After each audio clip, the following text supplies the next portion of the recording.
entire weekend over the internet. You just have to enter that code when you go and sign up. And it gives you this, this very reasonable discount to watch the weekend. And the weekend will be up for 6 months.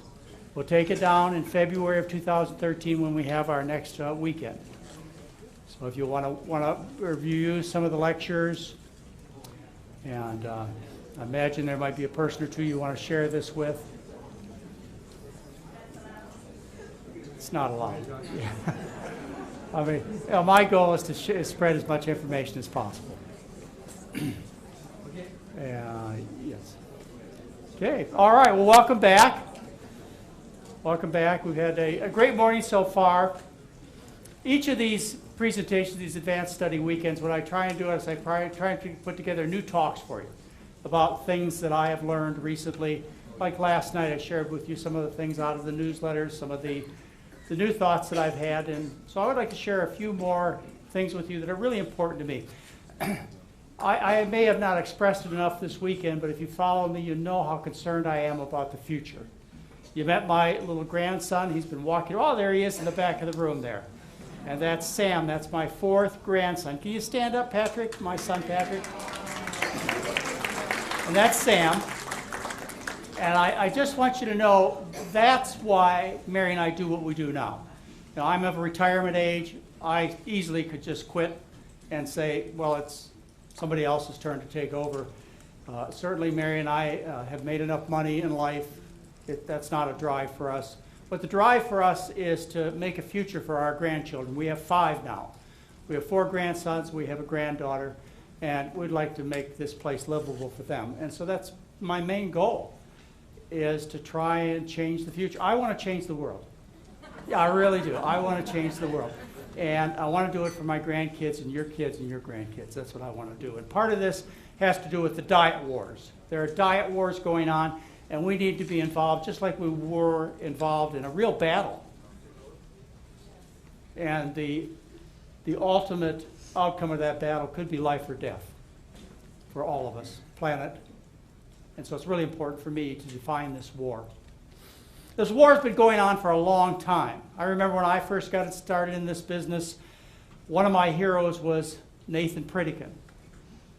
As I mentioned to you last night, I had learned a lot of these things when I was a plantation doctor. I saw my plantation patients, my first generation who lived on rice and vegetables, not sick, working into their 80s and 90s, living on rice and vegetables, a little meat, no dairy. And I watched their kids transition to the Western diet and get fatter and sicker. And that was my first clue that diet was important and it could be a game changer in terms of preventing disease. It took me a while to figure out that you could also stop the things that make you sick and you get well. And part of that transition to that understanding was a man named Nathan Pritikin, who was one of the most powerful advocates of eating a high carbohydrate, plant food based, low fat, low animal food diet. I mean, let's make this clear. Saturated fat and cholesterol, that's animal foods. That's meat and poultry and dairy and cheese and so on. That's what they're saying when they're saying saturated fat and cholesterol. Right, industry doesn't want you to name the actual foods. They would rather have you call it saturated fat and cholesterol so you get confused. And when you say carbohydrate, what you're saying are plant foods. Well, Nathan Pritikin was a very strong advocate of the kind of diet that I believe in, and I've learned much from him, and I owe a lot of credit to this man. And I remember the days when he used to be in a constant battle with the antithesis of the truth, and that's Robert Atkins. He is what I would consider, his ideas are what I would consider evil. And Nathan Pritikin, to define it any other way, I would consider his points of view as good. And that's where the battle lines were drawn many years ago. It was in the 70s and 80s. Nathan Pritikin and Robert Atkins spent hours debating on national television shows, and it got to the point where Nathan Pritikin clearly said, Robert Atkins, your diet is killing people. It's clogging their arteries and killing people. And Robert Atkins says, no, eating meat and butter and lard, I mean, that's good for your arteries. And you know what? He sued Nathan Pritikin. And Nathan Pritikin would have gone to the mat for him for that fight. For us, he'd have gone to the mat with that lawsuit. But unfortunately, he died at age 70. And the way it was ultimately resolved is the Pritikin Foundation paid Robert Atkins off. And that made me mad. It makes me mad to this date, but that's the way it turned out. Traditional low-carb diets, these high-protein, high-fat diets that go under many names like Scarsdale and Stillman and Atkins and Zone and South Beach and Ducan. And then we have promoters, very strong promoters. Any of you on the internet, you hear of the Weston Price Foundation headed by Mary Enig and Sally Fallon. And then we have Gary Taubes out there writing articles in the New York Times about how good Atkins is and how bad it is to eat carbs. So they have their army. And they're traditional. They've been going on for years. Actually, more than what I just listed. This high-protein, high-fat, low-carb philosophy has been going on that I know of for more than 100 years. But we have a new low-carb movement. And they disguise themselves as being healthy. And what they do is they are really apologists for the traditional Atkins diet of butter and brie. They are apologists in the sense that they add lots of what we call non-starchy green and yellow and orange vegetables. And somehow that's supposed to compensate for all the animal foods, all the meat and the dairy that is added by adding these extra non-starchy. In other words, no bread, no rice, no corn, no potatoes. To compensate for that, the idea of eating all the meat you want, or pretty much all the meat that you want, is to add these green and yellow vegetables. And these diets come under the name of Paleo, Paleolithic diets, Paleo diet, caveman diet, Stone Age diet, hunter-gatherer diet. That brings up a lot of thoughts for you, doesn't it? The traditional diet of people. In fact, the theory is this, is that our ancestors ate a diet primarily of meat.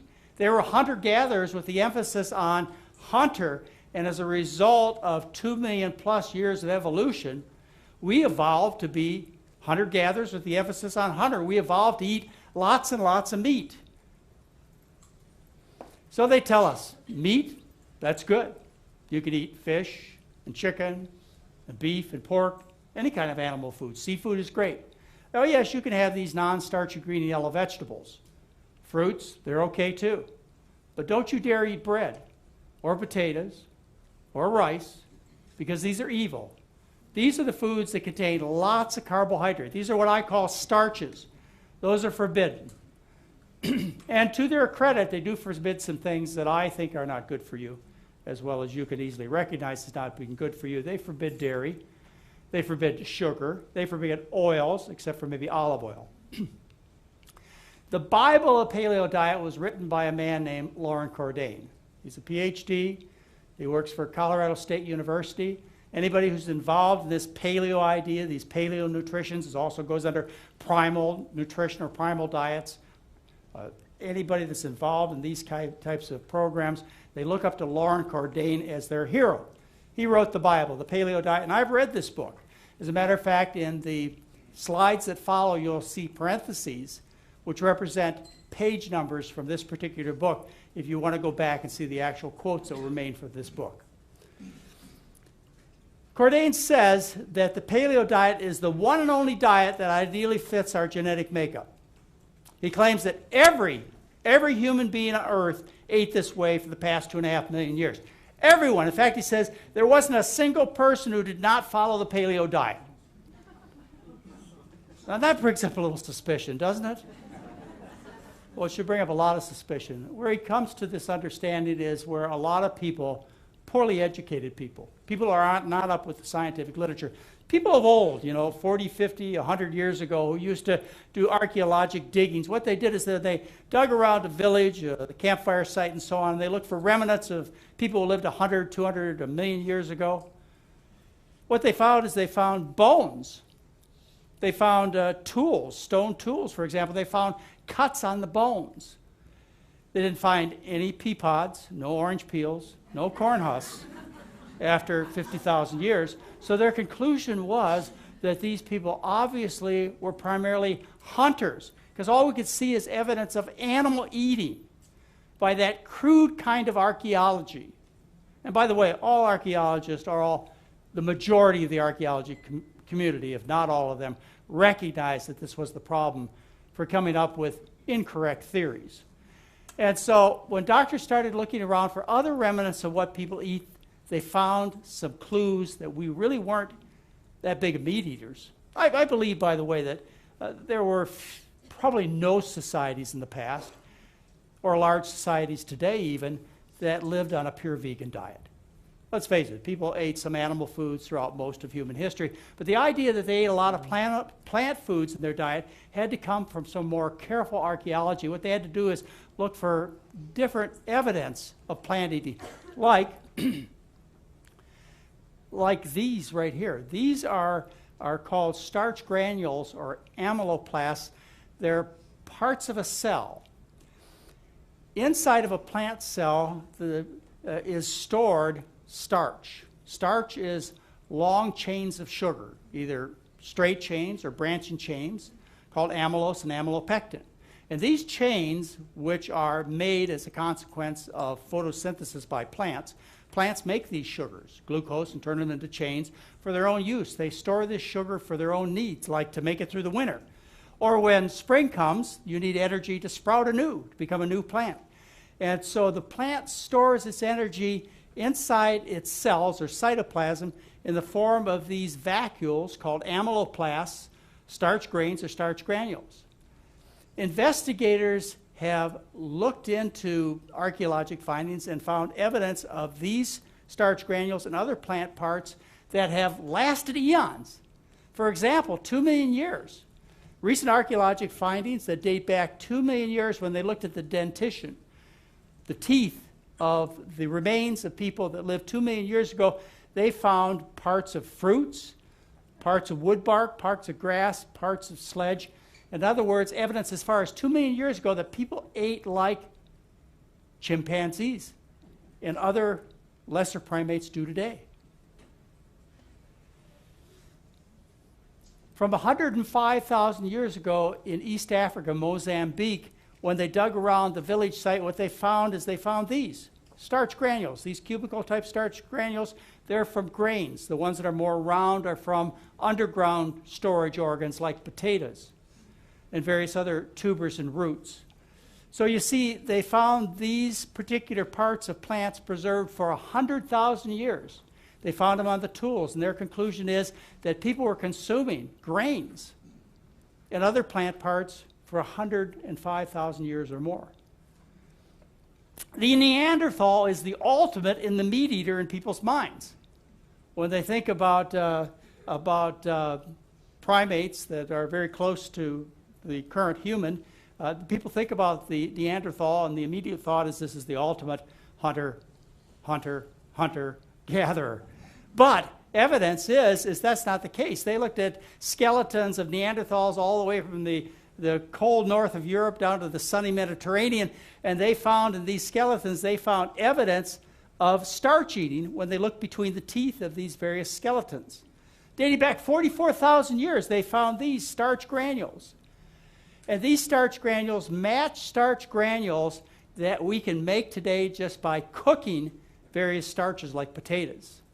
The bottom row shows pictures of starch granules from current foods that were cooked in laboratories and photographed. The one at the top represents starch grains, starch granules, amyloplasts from 44,000 years ago from Neanderthals. So we have clear evidence that the Neanderthals ate cooked starch. When this article came out, which is in the Proceedings of the National Academy of Science, the headlines in the internet were the end of the Paleolithic diets, because what these findings were of 3 separate populations in Europe. They looked at the grinding tools, and what they found from these 3 separate populations in Europe dating back 30,000 years ago. Remember, according to the Paleolithic theory, according to the Paleo Diet Bible, before 10,000 years ago, nobody ate these foods. And yet they found evidence of abundant use of various starches in 3 separate populations in Western Europe. 14,000 years ago, that's before 10,000 years ago, we have evidence of organic material being consumed by people. To find that evidence, you had to look in a special situation. This was 150 miles south of Santiago, Chile. This is an excavation site that was covered up eons ago by peat bog. And so the peat preserved the organic material. One of the few cases where we can actually find evidence dating back 14,000 years of actual organic material that were used by people. This is the first evidence of potato eating. 44 different edible kinds of plants were found in this excavation. 22 different kinds of medicinal plants were found in this excavation. Clear evidence that people were plant eaters. Now you date more recent findings, 8,000 years ago in western Peru. What they found were 7 skeletons. They looked between the teeth of the skeleton. You can see the teeth in this particular photograph. They looked in the teeth of the skeletons, and when they looked between the teeth, what did they find? They found these. These are starch granules. Again, clear evidence that people were starch eaters. Wherever you look in the world where we have clear historical evidence, we have documentation, written documentation, not just fragments of people's civilization, but written documentation of what people have eaten. What we find is that all large, successful populations of people throughout all of verifiable, recordable history have consumed the bulk of their calories in starch. These are examples that you knew about long before you met me. You knew that the Aztecs and the Mayans were the people of the corn. They lived on corn. And a little further south, you have the Incas, who lived on potatoes. If you've been to Peru, you still know that's their culture today. And the Peruvians, the Incas, they lived on potatoes primarily until they went to battle, and then they switched to quinoa because they thought that offered more strength. You look to the Middle East, that used to be the breadbasket of the world. That's where people lived on bread made from barley and wheat. It powered civilizations for tens of thousands of years. And then you look to the Far East, and what do you see? Even today, people from Thailand and Cambodia and China and Japan, they're rice eaters. In fact, the good morning greeting in China, instead of saying, "How are you?" it's, "Have you had your rice today?" That's how important rice is in those particular cultures. There are 1.73 billion Asians who live on rice-based diets. And people tell you rice makes you fat. Well, where are those fat Asians? In the United States, right? They gave up their rice.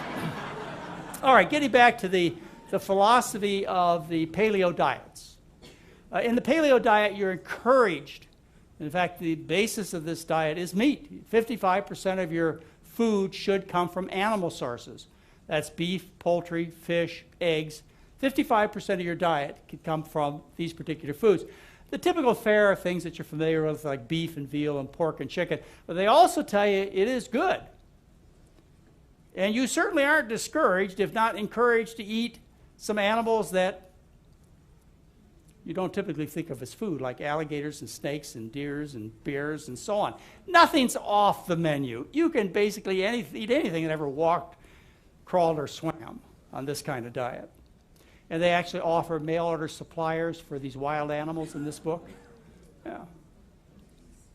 They even tell you that the old people, the Paleolithic people from 2.5 million years ago to 10,000 years ago, that's the Paleolithic period, that they lived on, as part of their diet, bone marrow and brains.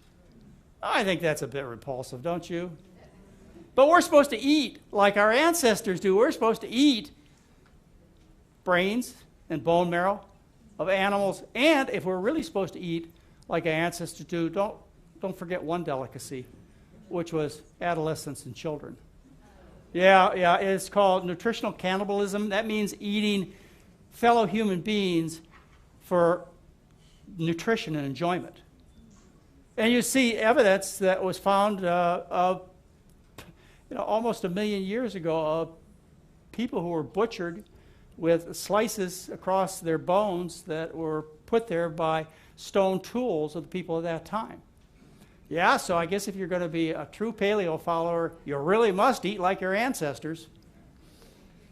Well, these diets are a nutritional nightmare. There have been many articles published about the hazards of these low-carb, high-protein, high-fat diets, all the way from Atkins to paleo. And the British Medical Journal just came out a few months ago and published the results of these low-carb, high-protein diets in a large analysis. And they said that these increase your risk of cardiovascular disease, particularly in women. The conclusions are clear from scientific research and the summaries that have been provided that these diets are dangerous. Whenever anybody comes out with these kinds of broad statements that are heard worldwide, folks in the Atkins Nutraceuticals, their Atkins Foundation, they respond back by threatening lawsuits. Yeah, well, you know, they did that with Nathan Pritikin 30 years ago. They'll try it again today. But I think the public is so well aware, the scientific community is so solid, the evidence is so unrefutable that these foods are dangerous, no matter how hard and how often they tell you otherwise. These foods are a health hazard. But I guess if you repeat a lie often enough, it becomes true. And they do that. They have a large megaphone to talk to people about something that often they like to hear. People love to hear good news about their bad habits. Tell me it's good to eat pork chops. You know, well, people often fall into that because of their own personal habits. However, if you look at the evidence, the clear scientific evidence, the experiments done in laboratories, and also the population experiments, what you find is that people thrive on diets low in meat, low in dairy, and high in starches. Like, for example, there are the blue zones, which were published in National Geographic the first time. And this is a study of the various populations of people who are most long-lived in the world. And what these populations, be they from Okinawa, Japan, Sardinia, Italy, Nicoya, Costa Rica, Greece, or the Seventh-day Adventists right here in California, what they all have in common is they're near vegetarian. They eat starch-based diets. Now, what better evidence that you could have than just looking at people who currently are alive and well and thriving and longest lived? What kind of diets do they eat? Well, they don't eat low-carb diets. They eat high-carb diets, starch-based diets with fruits and vegetables, and minimal amounts of animal food intake. And that is an absolutely consistent finding. And then we also have major studies that have been done over the last 50 years, and research that has impressed the world, like, for example, Walter Kempner at Duke University. In 1939, he started the rice diet at Duke University. It was the most financially successful thing about Duke University for 4 decades, the rice diet in Durham, North Carolina. Walter Kempner is probably my most important medical hero. He fed people who were sick with severe heart disease, diabetes, arthritis. He fed them a diet of white rice, because that was most available and most acceptable. I know, terrible white rice, but that's what you got. You got white rice. And you got some fruits. And you got a little sugar to make up for the calories. And he took people with failing kidneys, with hearts so big that if you took a chest x-ray, that's all you saw in the chest x-ray was heart. He took people with abnormal EKG findings, people who were dying, and they switched them off their typical American diet to the rice diet of rice and fruits and sugar, and maybe a little later on, if you got healthy, you got some vegetables, and then a little bit of meat, maybe later on. And he cured people with terrible illnesses, you know, long before I was born. And then you have Nathan Pritikin doing the same thing and publishing the results in our scientific journals. And as I talked to you about last night, Dr. Roy Swank, who worked as the head of neurology for 25 years at Oregon Health and Science University, he used a diet very low in saturated fat. And you know what saturated fat means? That means meat and dairy. And he essentially cured people with multiple sclerosis. So the major scientific treatments based upon diets are based upon high-carb, low-meat diets, not otherwise. These kinds of diets, let's just say it were true, and that people should be eating a paleo diet. In fact, I've often thought if I ever get a chance to be on a television program with one of the folks who recommend these low-carb, high-protein, high-fat, paleo-type, Atkins-type diets, and they started battling with me about the research. And you can look at lots of research, you can interpret it in various ways, and you know, people can be very selective and cherry pick what they want to talk about. And I could just see the audience out there getting all confused. Well, you got your studies that say that eating a high-carb diet cures diabetes, but Atkins has his study that says that eating a low-carb diet will cure diabetes. Yeah, because it makes them so sick, they lose weight, and then their diabetes goes away. That's why that works. But I may not have a chance to say that. So you get through all this argument, all this confusion, all this battling going on, and then what I plan on saying is, yeah, but even if you were right, what are the environmental and planetary and future consequences if we adopted that kind of diet? What would be the consequences? It would be an ecological disaster. We're heading for the brink of destruction of the planet Earth and its inhabitants right now. It would rapidly hurry up that destruction if that occurred. Right now, there are organizations like World Watch Institute that estimate more than 51% of the greenhouse gases are a direct consequence of producing animal foods for people. A more conservative estimate comes from the World Health Organization, their publication in November of 2006 called Livestock's Long Shadow. They estimated that 18% of the greenhouse gases are from livestock production, as opposed to 13 to 14% that you heard last night is due to all transportation. It would be a disaster for planet Earth if people adopted this kind of eating widespread. And they are. I mean, more and more they are. You hear a lot more about paleo eating and Atkins eating than you do hear about high-carb eating.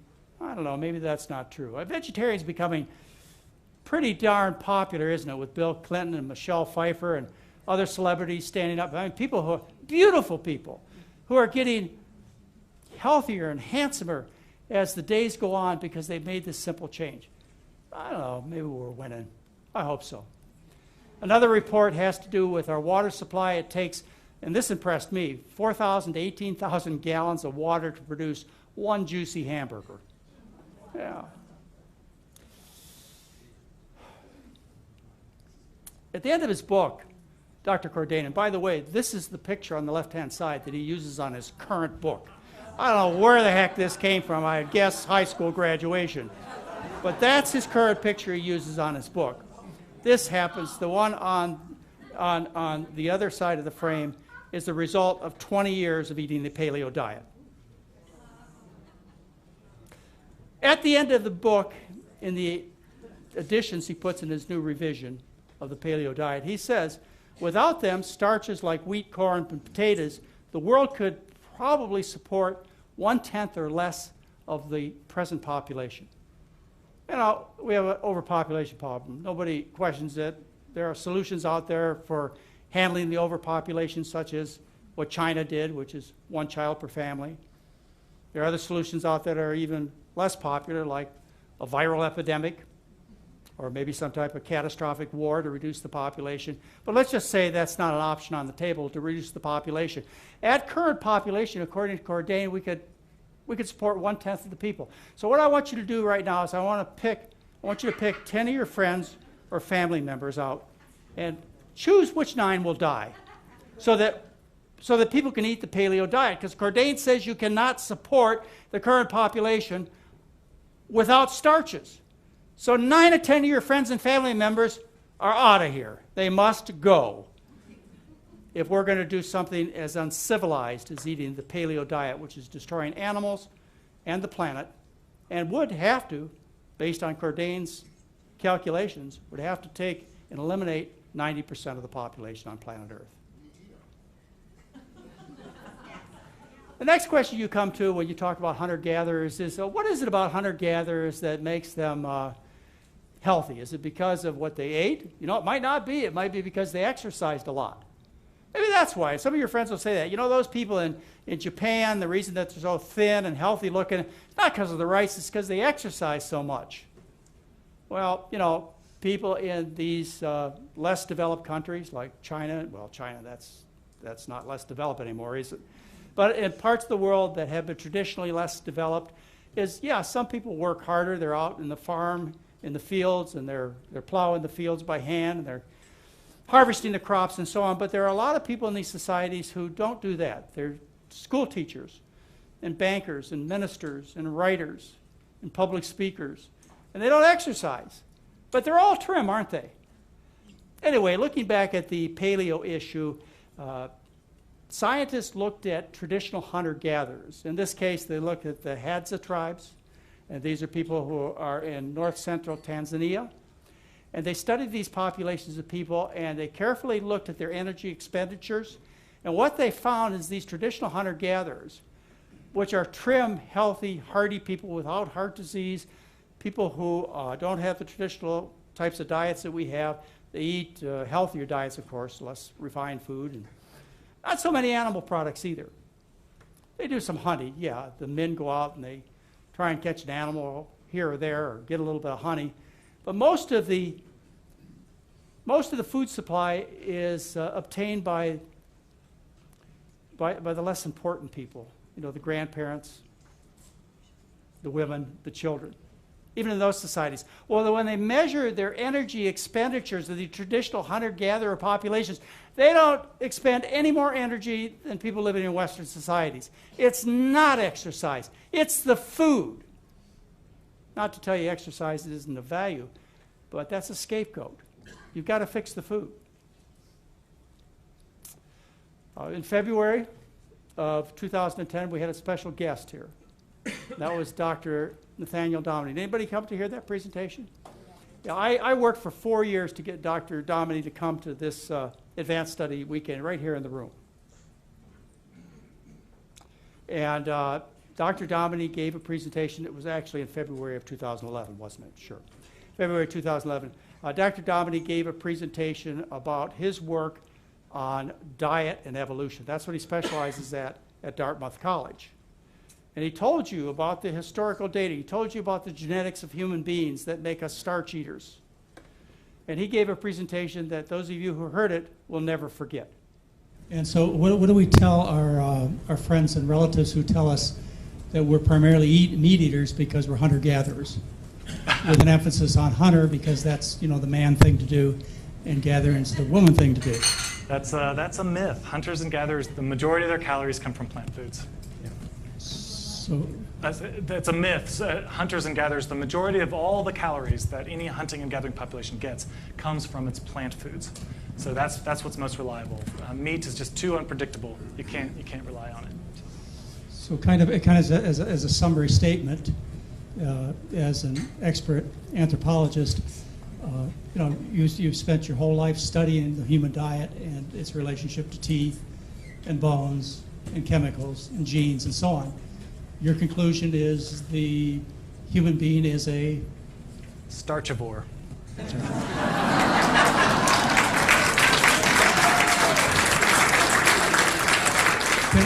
Could I use that in my new book? Okay, sure. Thank you very much. Sure thing. Excellent. Thank you. Anyway, the truth is clear in the anthropological community. The scientists know better. As a matter of fact, when I wrote the article on the paleo diet in the June 2012 newsletter, I sent it to many of the famous anthropologists around the country, and the responses I got back were all positive. They thanked me for doing the summary I did, and the title of the article is "The Paleo Diet is Uncivilized, Unhealthy, and Untrue." That's what I wrote. And the anthropologic community, by and large, agrees with that. All right, so these are the boundaries that I see and have defined as where the diet wars exist. It's between good and evil. I don't know any other way to say it. It's between good and evil. Good, you know what side I believe that is. It's the people who recommend plant foods that are healthy for people, healthy for the planet, and of course, healthy for the animals. And then there's the evil side that destroys people's lives. It destroys the beautiful animals on this planet, and it's destroying planet Earth itself. Those are the battle lines. But unfortunately, those people are on my side of the battle line. They got their own battles going. And that's very disturbing to me because I can't see how we're going to accomplish what needs to be accomplished unless we all get together, unless the troops all join and become unified and speak out against evil. That's what I feel. There are many types of plant-based diets that are discussed, and those who author those particular kind of diets, sometimes they get very personal about this, and they want credit, and they want people to believe that it was their origination, this kind of diet. It all came spontaneously to them. They were just standing there one day, and the Lord put the idea in their head. Let me talk to you about some of these diets that are really the same. They're all on our side, but they're different, and the differences are what people are focusing on. It's time to stop that. Like Dr. Neil Bernard, who's been a guest here, he recommends a diet based on starches, vegetables, and fruits, but he is, of course, very strong into animal rights. And anything animal is verboten. You cannot eat it. That's one of the primary rules of the diet. Of course, he does also recommend a healthy diet. And then we have the Daniel diet, which is actually a diet that is current. That's based upon Daniel's teachings in the Bible. And we'll get into that in just a minute. But the Daniel diet basically teaches the kind of diet that we all teach. And this is a China study with T. Colin Campbell. T. Colin Campbell recommends a diet of starches, vegetables, and fruit, and 10% or less of the food comes from animals. And then we have the CHIP program, which changes its name all the time. It's now being called the Complete Health Improvement Program by Hans Deal. He's been a guest here also. So Dr. Campbell, Dr. Bernard, Dr. Deal have been guests here to speak to you. The CHIP program is based on the Seventh-day Adventist religion. At least their association is very close to them. Based is not the correct word, but they are associated with the Seventh-day Adventist religion as far as its teachings in part and also its foundings. Starches, vegetables, and fruits. Vegetarian diet. And then we have Dr. Esselstyn, who's also been a guest here. Dr. Esselstyn teaches a starch-based diet with fruits and vegetables, but he forbids, in most cases, not all cases, particularly with heart disease, he says, no nuts, seeds, and avocados. That's the extra special difference for the Esselstyn diet. No nuts, seeds, and avocados. And then we have the Engine 2 diet, which is his son, who's also been a guest here. And what he teaches is starches, vegetables, and fruits. And then we have Dr. Furman, who was a guest here at the last Advanced Study Weekend. And I brought Dr. Furman here specifically so that we could meet minds and we could join together to move these diet wars along and identify and stand up against the proper enemy and stop the fighting between us. And some of you were at this meeting. We had a debate and everything right here. And my conclusion is that Dr. Furman and I agree on an awful lot of things. And our differences are insignificant in terms of what we're trying to accomplish. I want to tell you, in last month's newsletter, August 2012, I wrote about the diet wars. And I expressed my opinions about them. And I also included there some statements that appear on my discussion board. And the statements come from Dr. T. Colin Campbell, Dr. Joel Furman, and Dr. Esselstyn. They all published on my discussion board. I'll leave it to you to read those discussions. But the disagreements are serious. And the reason I published those particular discussions from these three and very important men is because I wanted things settled. I want to get on with what's important. I wanted to air the dirty laundry, so to speak, so that we can all get it settled and we can continue to win the battle against the true enemy, which are those people who recommend low-carb, high-meat diets. Atkins, Paleo, Zone, Dukan, etc. And I think I accomplished that. We'll see. Right now there's a lot of angry people out there, but that's just too bad because I have a different goal in mind. And then we have the Hallelujah Diet, which is a Christian-based program which consists 85% of raw, uncooked, and 15% of cooked plant foods. Another vegan diet. They've done a lot of good. The Kepner diet I just talked about. There's the macrobiotic diet, which goes back to the 1600s. The 1600s, they've been teaching macrobiotics, which is grains and vegetables and very little meat, maybe a little fish. Yep. And then there's, of course, what I believe, which is a starch-based diet with fruits and vegetables. As you heard me discuss, any animal food you eat at most should be things like a little turkey for Thanksgiving, maybe an egg for Easter. That's the way I look at it. I know you've been having Easter every morning, right? And, Thanksgiving and Christmas, they happen every day, and every night after dinner you've had a birthday party. Well, it's time to stop all those holidays every day, is what I believe. And the other thing that I do to distinguish a little bit, where I put the emphasis, and it's not for pride, it's for you. In fact, I call the book The Starch Solution for you. Well, people said that's a suicide title. If you call the book The Starch Solution, everybody's going to discount it, throw it out. They're not going to look at it because everyone knows that starch is bad for you. Starch is something you use to stiffen shirts. Starch is white glop. It's white bread and cookie dough. And starches make people fat. Like the 1.73 billion Asians who live on rice who are all obese. Yeah, right. Okay, so that's the McDougall interpretation. There's the natural hygiene interpretation, which goes back to the mid-1800s, with Herbert Shelton, he tells you that you should eat a plant food-based diet, maybe a little fasting, maybe a little raw food, a little food combining. They've got their own particular variations, which are, as I'm trying to make the point, unimportant. Ornish diet, you heard from Dean Ornish last night. Pam Popper has been a guest here. In fact, I'll be in Columbus, Ohio in November talking to Pam Popper's group. Starch-based diet, fruits and vegetables, and Nathan Pritikin, one of my most important heroes. Nathan Pritikin teaches the diet. In fact, the Pritikin program still is around. It's been modified from what Nathan Pritikin originally taught. So make sure you know that when you see the current Pritikin diet and the current Pritikin philosophy. It's not what Nathan Pritikin used to teach. It's been liberalized a bit, but they still have the emphasis. They're still on our team. They're still part of the good guys. And that's the Pritikin diet. And then there are a couple of modern variations, socially acceptable diets, such as the DASH diet, which is the dietary approaches to stop hypertension. Received a lot of publicity. That's a starch-based diet with fruits and vegetables and a little low-fat dairy. And then they have a new dietary program that's out from the National Institutes of Health, the National Education Program. The National Institutes of Health, National Education, Cholesterol Education Program has put out a diet, which is, again, it's in the same direction. Plant foods, avoid saturated fats, which are animal fats. So we have all these various diets. And everybody's declaring originality and turf. They invented this. Their diet is best. And we have all these fights going on over a lousy nut. We're fighting about a nut. And who suffers from those disagreements? The public is confused. I get emails all the time. Why can't you diet doctors agree? And I used to think what they said is, why can't you agree? Like you people are just stupid. Instead, what they're saying is, look, we want to get on with our lives. If the truth is out there, why don't you guys get together, and gals?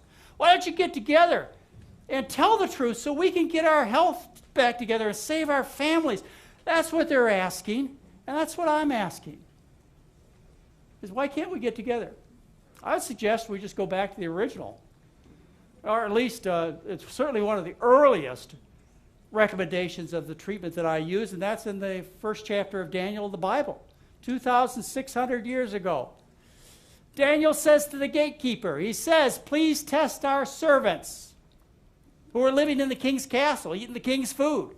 You test them. We want you to give them pulses and water, which are vegetables and water. Give those to our men. And 10 days later, evaluate what you see. And what they found is 10 days later, those who switched to the Daniel diet of vegetables and water were much healthier than those men who continued to consume the royal food 2,600 years ago. Oh, by the way, we were on a 10-day program here. All right, so, we've got a future that is just downright scary.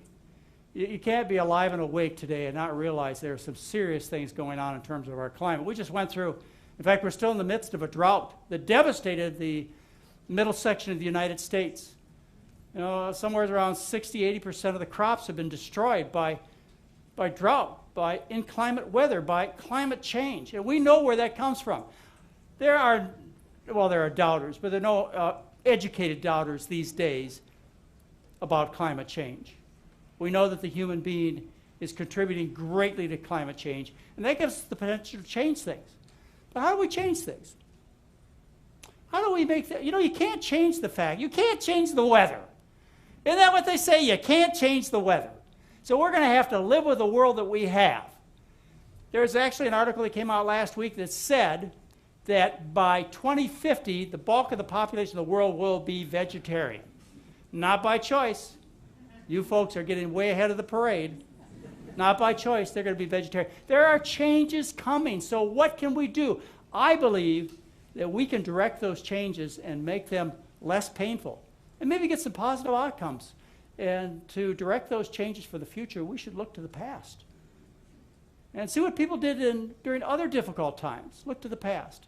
Like, for example, and what I want to talk to you about right now is an experience that occurred during World War I, between 1914 and 1918 in Western Europe. During World War I, in Western Europe, Britain set up a naval blockade in the North Sea to starve the Germans. And they were successful. 400,000 Germans suffered from malnutrition or starved to death during that period of time, in 1914 to 1918. But there was a man, Hinhede, Dr. McDougall Hinhede from Denmark, who was a nutritionist. He was a medical doctor. He'd been doing studies. He actually had a position as the Laboratory of Nutritional Research in Copenhagen. He was the advisor to the Danish government during World War I. And he'd been doing experiments on nutrition as a medical doctor, as a nutritionist, on human beings. And he would take people, like for example, he took a guy named Matson, and he fed him for a year and a half potatoes and water and a little margarine, a little extra fat. That's all the man got. And after a year and a half, he was in tremendous health. He did the same thing with barley and a little bit of margarine. You see, you needed the extra fat. Margarine is, basically just pure oil. No protein, no vitamins, no minerals unless you add them. They just added it for the extra calories is why they added the oil or the margarine. And he, back in the 1800s, was taking care of people by feeding them diets of just potatoes or just barley and a little bit of margarine. Barley and potato thing, that lasted for about 6 months. Really, you need to add a little vitamin A and vitamin C in the form of a fruit or a vegetable to maintain a grain or a legume-based diet. But you can do it on just potatoes and water. Sweet potatoes and water, you can live successfully. It has all the vitamins and minerals, et cetera, you need except for B12, which is a whole other just topic. And he'd shown that. In fact, in his experiments and in his discussions with the government in Denmark, they didn't even consider protein as an issue because they knew back then, 100 years ago, intelligent people, well-educated people knew that this wasn't even a factor because you could not design a diet that was too low in protein, and they knew that. The minimum protein requirement was so small it wasn't even a factor in designing their diets. All right, so here we have a situation. World War I, we've got the Germans starving to death. 400,000 of them died during that 4-year period of time, or suffered malnutrition or died during that period of time. And one of the reasons that they suffered so much is they continued to use as a model of proper nutrition for the German population, they used the model of the typical Western diet. They refused to change the composition of the foods. Even though there were fewer of them, they kept insisting the population eats meat for their protein. Well, McDougall Hinhede, medical doctor, nutritionist, he went to the Danish government, a very important position there, and he said, look, we can do this a better way without people suffering and dying. What we need to do is we need to stop feeding the barley and the wheat and the soybeans to the cows and the pigs. Dairy production went down by a third. Only the farmers had pigs. The people in the rest of the country did not have any pork during that time. Beef was unknown, except they were extremely rich during that period of time. They even stopped making as many alcoholic beverages to save on grains. And what they did instead is they fed the population in Denmark a diet of wheat and barley and potatoes. And what happened is the people in Denmark thrived. They did not suffer hunger. Not only did they thrive in terms of not suffering hunger and malnutrition, they thrived in terms of disease. These people were studied and their results were published in the Journal of the American Medical Association. The results of the people, they looked at the mortality rate. Remember I talked to you last night? Mortality rate is really the only thing that counts, is how frequently people died. And they looked at the mortality rate in Denmark during this period of time, in 1914 and 1918, and during the most severe deprivation, so to speak, or the time that required most shift to a starch-based diet and away from animal foods, between 1916 and 1918, the risk of dying dropped dramatically, about 34%. That means from heart disease and all other kinds of conditions. The people in Denmark during World War I became healthier. Well, the other people who didn't make these sensible changes to getting calories from starch instead of animals, they suffered malnutrition and died. We can learn from that experience. Yes, we can, and that same kind of observation was made throughout all of Western Europe during both world wars. For example, the death rate from diabetes in England, you notice that the death rate from diabetes was increasing prior to 1914. And then World War I came along, food became less available, rich foods became scarce, People had to eat starches, vegetables, and fruits, and the death rate from diabetes and heart disease and multiple sclerosis and various other diseases plummeted drastically. And then good times returned after World War I. The good food returned. People got sick. They had more heart disease, more multiple sclerosis, more diabetes, more complications from these diseases. And then World War II set in, and in Western Europe, by the way, a time of tremendous stress. You have Nazi Germany occupying the country, killing people, gas chambers. What more stress could there be? And yet people got healthier during these times. This is my final statement on low-carb, high-carb people.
I don't know how much more clear I can make it. I know some of this is offensive to some of you. There's so much at stake here. I'm willing to say it like it is. People who recommend these low-carb diets, they themselves are fat and sick. When somebody's telling you how good the Atkins diet is or the Paleo diet, say, wait a minute, let's look at the founders, let's look at the promoters, let's look at the people who are telling you these are good for you and see what they look like and see how they've fared on their own programs. Well, these are undeniable facts. These diets make you sick. They make the planet sick. It's time to align ourselves. The people who believe, as I do, in a healthy plant-based diet, we have to stop fighting among ourselves. Instead, we need to fight those who are destroying the planet for us and making people sick. That's the diet wars. They're ongoing. The battle lines are drawn, and we're going to win because we got it right. Thank you. Thank you. Oh, we got great lunch for you.